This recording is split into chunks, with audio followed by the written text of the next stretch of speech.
Okay, అందరికీ media మిత్రులందరికీ నా నమస్కారాలు. మహబూబ్నగర్ కార్పొరేషన్ ప్రజలందరికీ నా నమస్కారాలు. ఈరోజు మున్సిపల్ ఎలక్షన్లో భాగంగా ఈరోజు 5th రోజు ఆల్ పొలిటికల్ 13 మంది పొలిటికల్ లీడర్స్ అందరి ఆల్ పార్టీ మీటింగ్ జరగడం జరిగింది. ఇటు మీటింగ్కు గౌరవ పోలీస్ మిత్రులు, సిఐలు, ఎస్ఐలు అందరూ రావడం జరిగింది. రేపు సజావుగా జరగాలంటే పోలీసు వాళ్ళకు కూడా మొత్తం దీని గురించి క్లియర్గా క్లారిటీ, మున్సిపల్ ఎలక్షన్ గురించి క్లారిటీ కావాలి కనుక మేమందరం కలిసి దీంట్లో పాల్గొంచుకోవడం జరిగింది. సార్, దీంట్లో వచ్చినటువంటి వివిధ పార్టీల నుంచి వచ్చినటువంటి అభ్యంతరాలను పరిగణలోకి తీసుకున్నారు. రేపు మళ్ళీ స్టేట్ అది డిస్టిక్ పొలిటికల్ ఆఫీసర్స్ మీటింగ్, అక్కడ పొలిటికల్ లీడర్స్ మీటింగ్ ఇక్కడ కలెక్టరేట్లో ఉంటుంది. ఈరోజు వచ్చినటువంటి అప్లికేషన్స్, నిన్న మొన్న వచ్చిన అప్లికేషన్స్ అన్నీ మేము రెక్టిఫై చేస్తున్నాము. ఎటువంటి పరిస్థితులలో కూడా ఎలక్షన్ పారదర్శకంగా జరుగుతుంది. ఎలక్షన్ కమిషన్ గైడ్లైన్స్ ప్రకారం.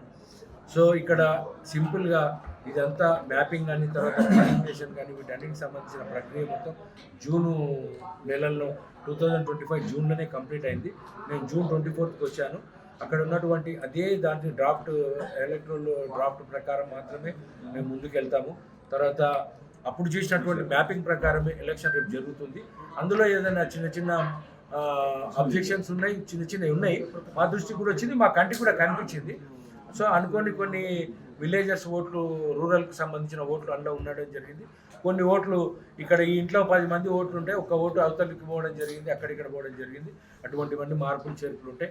కానీ ఏ పరిస్థితుల్లో కూడా మా పరిధి దాటి ఎటువంటివి కూడా చేయడానికి వీలు లేదు.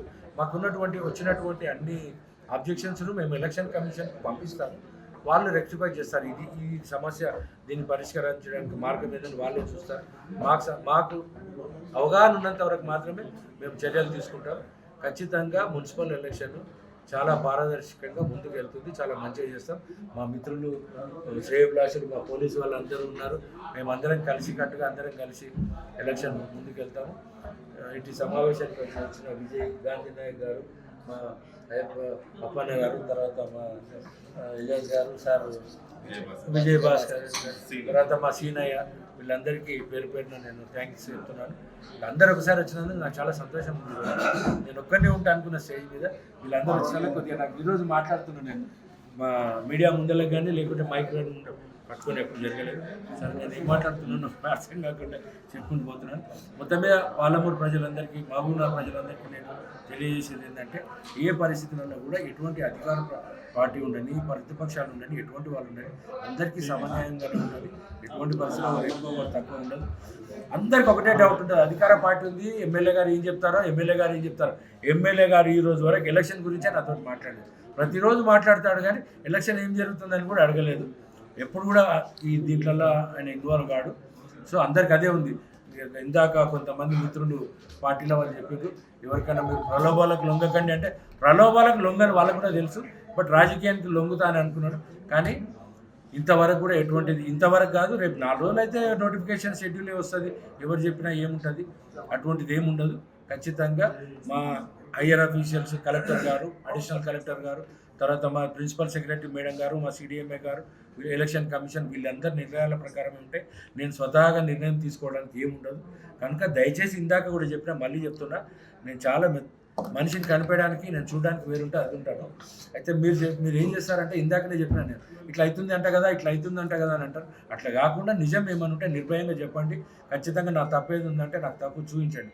కానీ ఉత్తగా ఏదో ఒక మాట అని మేము ఉద్యోగ నిర్వహణలో కొంత బాధాభరితంగా ఈరోజు మార్నింగ్ మీరు అన్నారంటే సాయంత్రం వరకు బాధనే ఉంటుంది. అట్లా కాకుండా ఖచ్చితంగా ఏదన్నా మేము తప్పులు చేసినట్టయితే, మీరు ఈ తప్పు చేసిండ్రు సార్ అని చెప్తే దాన్ని సరిదిద్దుకుంటామా, ఆ తప్పుకు శిక్ష అనుభవిస్తామా, ఆఫీసర్లు చూసుకుంటారు. మీ అందరి సహకారానికి ఈరోజు మీరు అందరూ వచ్చి సహకరించినందుకు థ్యాంక్ యూ అండి, ధన్యవాదాలు అండి. కలుద్దామండి. చెప్పండి సార్, రిజర్వేషన్ ప్రక్రియ ఎలా ఉండబోతుంది? డిప్ ద్వారా ఉండబోతుందా, లేకుంటే డివిజన్ వైజ్ క్యాస్ట్ పాపులేషన్ ద్వారా ఉండబోతుందా? ఎప్పుడే కానీ డివిజన్ కార్పొరేషన్ అయినా కాకుండా ఇంతకుముందు గతంలో ఉన్నటువంటి మున్సిపల్ ఎలక్షన్ కూడా డిప్ సిస్టమ్ ద్వారా ఉంటుంది. కలెక్టర్ గారు, అడిషనల్ కలెక్టర్ గారు, వివిధ శాఖ పెద్ద మా డిస్ట్రిక్ట్ ఆఫీసర్స్ అందరి ముందు ఐడి వచ్చి బిల్డింగ్లు అవుతుంది. దాంట్లో డౌట్ ఏం లేదు. ప్రతి దాంట్లో డౌట్ ఏం లేదు, ఖచ్చితంగా ఉంటా. రిజర్వేషన్ ప్రక్రియ అంటారా, ఆ పర్సంటేజ్ ప్రకారం ఏదైతే రాజ్యాంగం పర్సంటేజ్ ప్రకారం ఉందో దాని ప్రకారం జరుగుతుంది. ఎవరు కూడా ఆ రాజ్యాంగాన్ని కాదని, హయ్యర్ అథారిటీస్ని కాదని ఏ రకంగానే సొంత నిర్ణయాలు ఉండవు. ఈవెన్ కలెక్టర్ గారు కూడా ఈరోజు ఇప్పుడు 2 o'clock వస్తారు, కలెక్టర్ గారు 2:30కి ఇక్కడికి వస్తారు. ఎందుకంటే కంప్లైంట్స్ ఎక్కువ వస్తున్నాయి కదా, వీళ్ళందరూ కలెక్టర్ గారి దగ్గరికి పోయినప్పుడు కలెక్టర్ గారు అన్ని చూస్తున్నారు, చూసి ఈరోజు ఇక్కడ వస్తామని చెప్పారు. సాధ్యమైనంత వరకు 100కు 200% మీరు అందరి సలహాలు సూచనల ప్రకారం ఉద్యోగం అది ఏదైతే ఎలక్షన్ ఉందో ఖచ్చితంగా దాన్ని కొన్ని ఇతర జిల్లాల ఓట్లు కూడా మన మహబూబ్నగర్ సార్ జిల్లాలో ఇందాక కూడా చెప్పినాను సార్, నేను ఇతర జిల్లాల ఓట్లు అనుకోండి 1-2, తర్వాత ఇక్కడ రూరల్ ఎక్కడిక్కడ అనుకోండి ఏదో ఉన్నాయి, అందులో వాళ్ళ అడ్రస్ కూడా అదే అడ్రస్ ఉంది, అక్కడ ఊరు విలేజ్ అడ్రస్ ఉంది. సరే 2 లక్షల ఓటర్లల్లా మొదటిసారి ఇది జరుగుతుంది కార్పొరేషన్, తర్వాత ఈ మ్యాపింగ్లల్లా దీంట్లల్లా ఈ ఓట్లు ఎక్కడెక్కడ అది కావడం చిన్న చిన్న సమస్యలు కామనే, అవన్నీ రెక్టిఫై చేసుకోనికి కదా మనకి టైం ఉన్నది. ఖచ్చితంగా మనం అందరం చేసుకుంటాం దాన్ని, ఖచ్చితంగా ఆ మ్యాపింగ్లో ఉన్న దాని ప్రకారం మనం ఎలక్షన్ ఓటర్ లిస్ట్ ప్రకారం ముందరికి వెళ్తాం. Thank you.